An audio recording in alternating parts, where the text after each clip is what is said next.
Tell me something about when you were born in Lvov, but you were saying, why did you say you were born someplace else? Because, like, I was liberated in Dachau, and everybody was, they were going around things like, if you were going to be sent wherever you were born or wherever you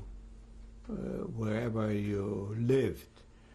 And for the last, from 39 till 41, the Russians took over Lvov, and we lived under Russia. And we had a very bad time over there. And I was afraid that they might send me back to Russia.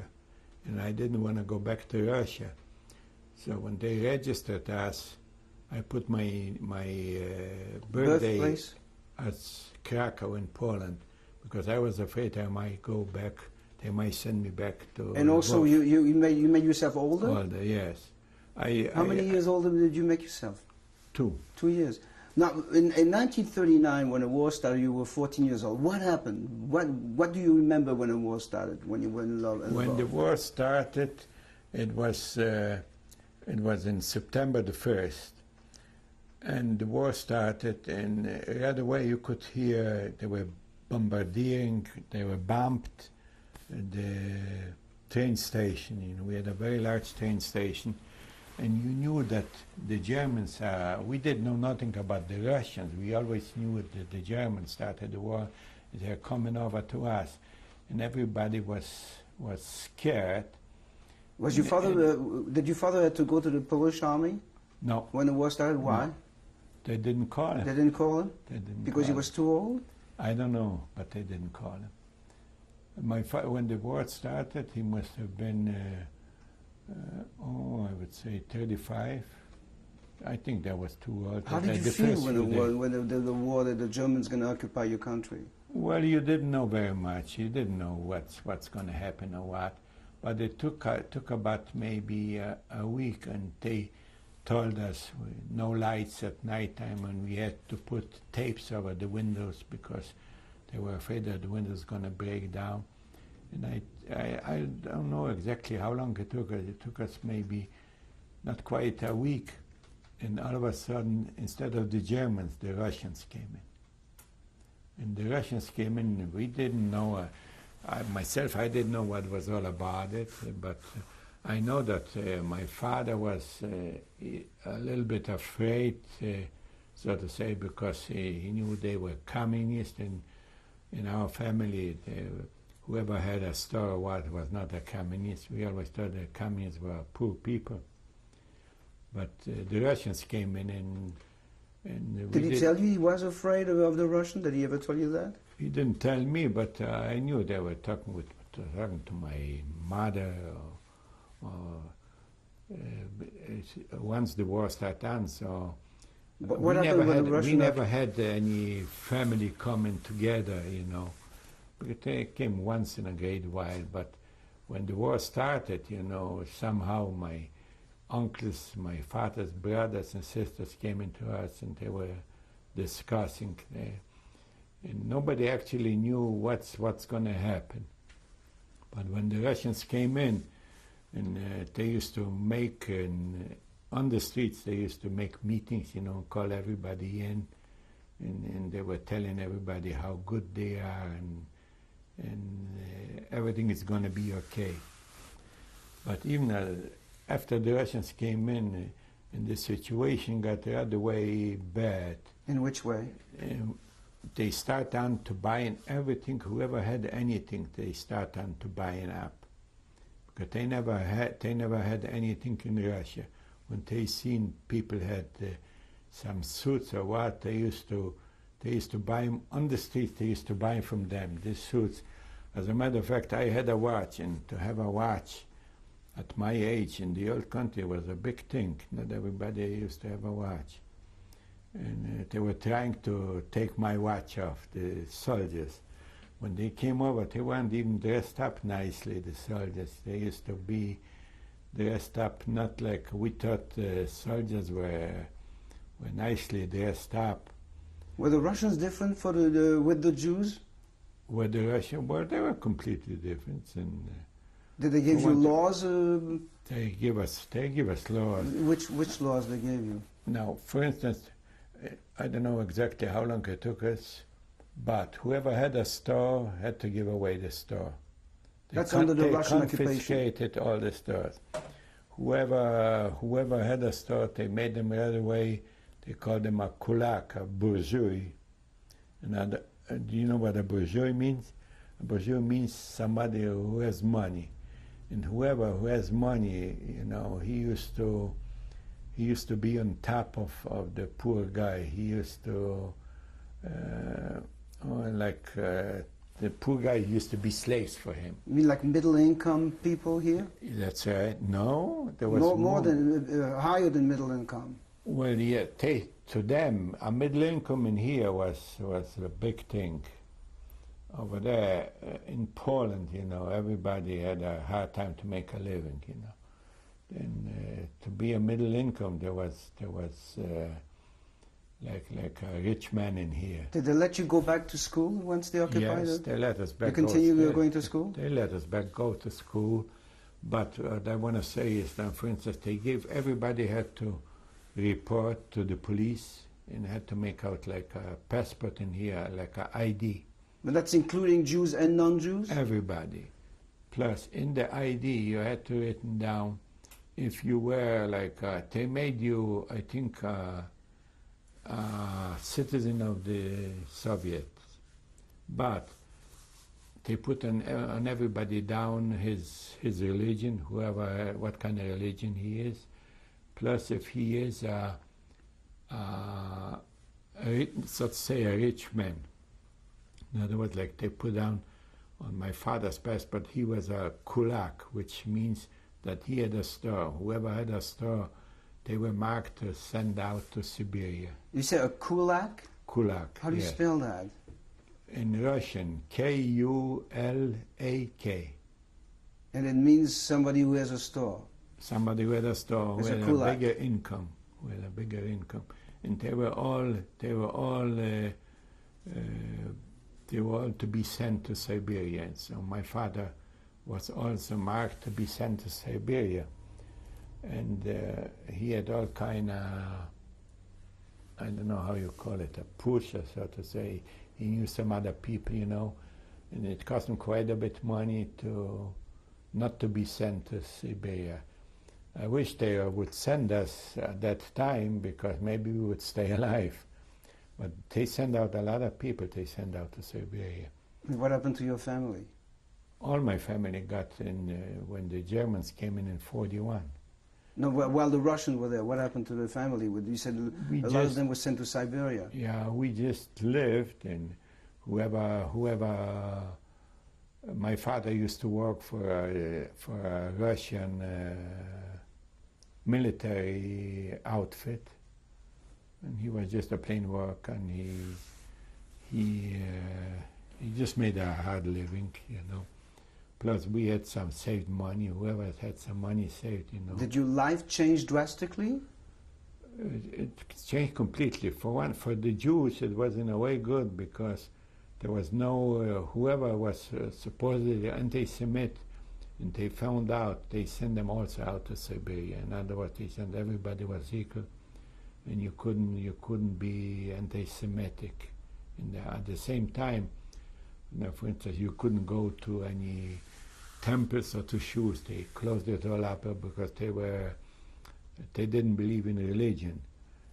The Russians. The Russians. The same thing in the churches, I think, where some of them closed out, and you were afraid to pray to God.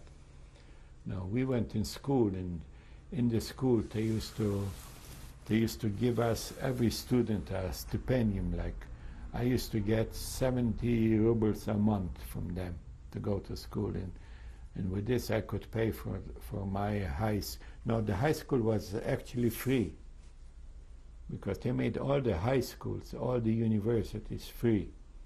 You could go and learn. If you had to be a good student, though. Plus, the better student you are, the bigger stipendium. You know what I mean by stipendium? Well, it's a stipend, they call it here in English. Like you go, if you cannot afford to go to college, and they give you in here like a monthly you would call it the wages or what, I don't know. But I know I used to get 70 ruble. And it wasn't much at that time, but it was better than nothing. What about your sisters? How did that affect them? My sister, one was a young girl. She was, I think at that time, in 39, she must have been 6 years old. So she went to school. And my older sister, she was also in school yet, but she worked like part-time by my uncle, you know. And she was actually more learning. Plus she was going out also with a boy. He was her boyfriend, and as a matter of fact, they got married, I think, in 40, just before this war with Germany and Russia broke out in 41. And she was married. They were very well up. They used to have a small hotel in Lvov. And was he a Jewish man? Jewish man. And they used to have also. There used to be a kurort. They used to call it Truskaviets, and they had a pension over there. They were very well up. And plus, they arrested them, the Russians, and my father had to find some ways to get them out, you know. And plus, all the Russians, all those prosecutors, you know, the bribes were terrible. Did you know why they arrested them? Because they were rich, because they owned a hotel. Because they were rich? Everybody who was rich, who had something, they arrested everybody and sent them out to Siberia. Because they claimed that they were no good. They were bourgeois in their name, what they called them. And they used to arrest them and send them out. Plus, they also had, they used to call it Donbass. They used to recruit a lot of young boys, teenagers, and send them out to Donbass and work, you know. Send them on where? Donbass, Donetsky Basin.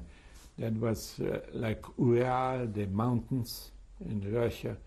There was, I would say, they must have been like southeast of Moscow. You mean to go to work there? To go to work there. There were big coal mines, and they used to send them over there to go to work. And some of them used to go, and they used to somehow run away from over there, and they told us very bad stories about. But you were not affected? No, I was too young. I went to school. How long did the Russians stay in Lvov? The Russians were from September 39 to the 21st of January 1941. What happened then? What happened then, Germany started the war with the Russians, and it took them about 2-3 days, and they came to Lvov, and the Russians were running away. But they couldn't run away, even the soldiers in the military. They couldn't run away because the Russians were 2 steps behind them always. They used to run east, but the Germans, they circled them around from the back, you know, and they didn't have place where to run away. Where were you when the German occupied Lvov? Do you remember? When the German occupied Lvov, I was in Lvov. Can you tell me your impression of it? The first 2 days, when the Germans came in, the Ukrainians, you know, they were waiting just for the Germans to come in. First, when the Russians came in, the Ukrainians, they were all with the Russians, you know, because they were part of Russia themselves. They were communists. And when the Germans came in, all of a sudden they became Nazis. They started to round up all the Jews and throw them in. We used to have 2 big prisons. One was Wonsky and one was the Brigitki. And they used to round up all the intelligentsia, all Who Jewish, did that? The Ukrainians and the Germans. Before the Germans occupied? No, together. When the German occupied, the first 2 days, you know, the Ukrainian and the German SS, especially the Ukrainians. They used to go to all the houses where they knew they were Polish, and they used to take everything out, you know, and used to beat up the people, you know. Did they do that to your home too? Yes, they did. As a matter of fact, they came to our house too, and they came in and they wrapped everything. They smashed up the furniture, and there was one guy. My mother used to have like a Persian lamp coat, and he grabbed it from the closet. Now, for instance, we had closets in Europe, not the closets they were built in the house. Armoires. They opened up there and they found her coat. So one guy took out the coat, and he was going out. When he was going out, he seen my father standing in the door.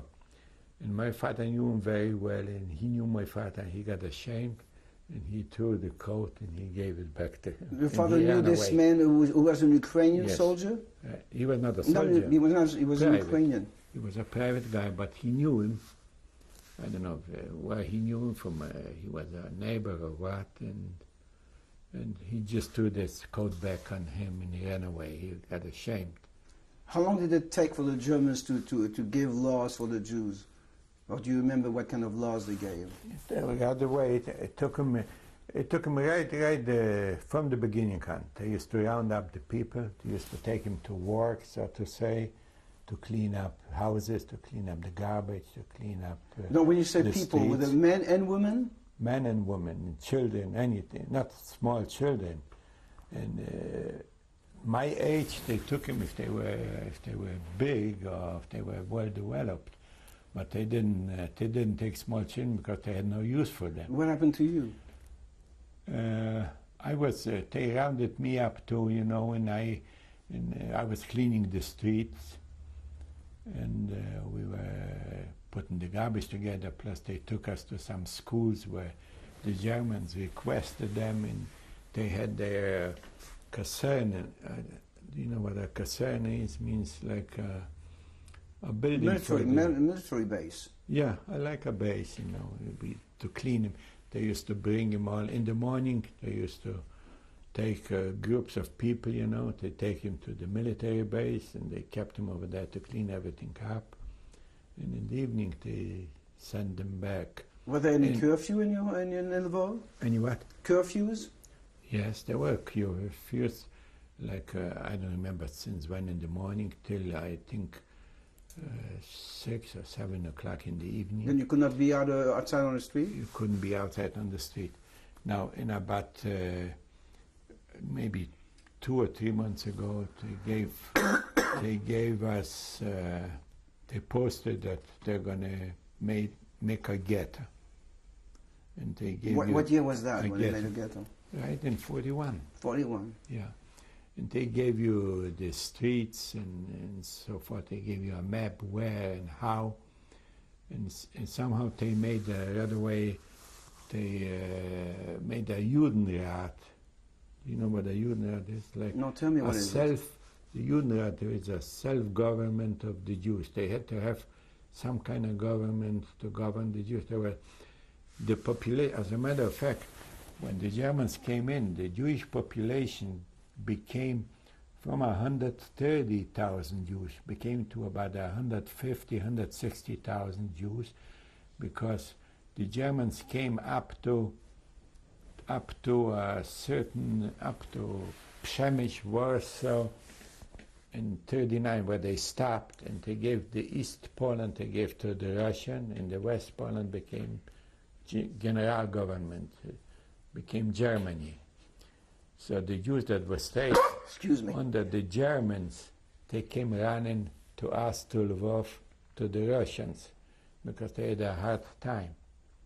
Now, how big a ghetto was it? Do you remember? The ghetto was so big, like a family of 10. If they could live in one room, they were lucky. So what happened to you? Where did you live? We had to move out from our place. How long did they give you to move out? Oh, maybe a day or two. They give you a special day. You had to go and find where to live, or you had to go to the Jewish Judenrat. They had like a Arbeitsamt, Wohnungsamt, which means the labor department, and they had where you could find someplace where to live, because a lot of people didn't know where to go. Your father did? Your mother find a place to live? My father found someplace. He had to buy it from somebody else. He bought a room, so to say, in ghetto. Just one room? Yeah. And who lived in that one room? Some other families. How many people were in that one room? In one room, I was my father, my two sisters, and her husband. We were 6 people in that one room. The toilets in the ghetto, the toilets were not inside, they were all outside. And there was, you see, in Lemberg there was no single-family houses. There was no such a thing. They were all apartments. And some apartments, they were 3, 4 stories high. And they must be, the apartments were, maybe 25 to 30 apartments in one apartment house. And the apartment by itself there were like one-room apartment or one room and a kitchen. Were there any strange families with you in the same apartment? There was very strange families. We didn't know them. But you could go like to that Wohnungsamt, which been, I don't know how you call it, like apartment leasing or something, a department. And that was from the Jewish government, so to say. And they told you where to go, or you could buy by them, you know. If you had a pull, you know, you knew anybody that worked over there, you know, for a bribe you could get a better room or worse room. Can you get out of the ghetto? No, you couldn't get out of the ghetto. You were not allowed to go out of the ghetto. Only you were allowed to go out. You had a paper, an ID, where you had to go to work, or the Gestapo or the Ukrainian police came over there, and they rounded up, like they needed 20, 30 people to go someplace to work. They rounded up a commander, what they called, and they took you out in the morning. Were you involved with those commandos? And tell me what happened to you.